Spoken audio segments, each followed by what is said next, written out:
There's a vast range of absolutely brilliant career opportunities, and there is a range for everyone, not just those who are brilliant at maths.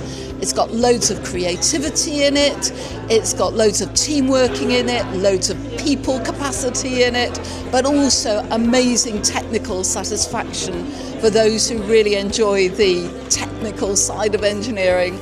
So I think there are an amazing range of careers in engineering which women can excel at and do really well at. Most beneficial to you is if you get a mentor very early on in your career, because that person or those set of individuals will help you understand how the sector operates, help you make connections, which is so very essential.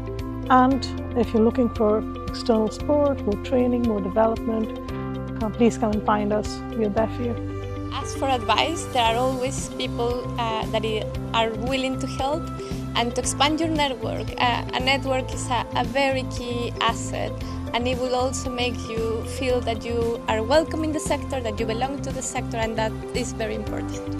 Be as creative as you could be, and don't be shy about this. This creativity is exactly what gives us this power, this unique feeling, this unique knowledge implementation into a very standard manufacturing process. Even surprising those people who's been there for many years. They might not have exact look, exact vision, exact fresh idea, and this is usually born from our creativity. Females know that we are creative creatures, so use it for benefits of your manufacturing career pathway. Well, I think if you like solving problems, a career in engineering gives you plenty of opportunity to do that, and it's also a gateway to many other careers in the future. Advice to young engineers thinking about going into the industry is absolutely go for it.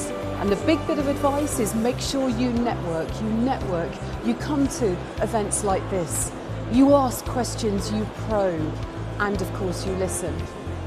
I have the honour of celebrating my 5 years as CEO of the High Value Manufacturing Catapult, and I question and I endeavour to listen every single day.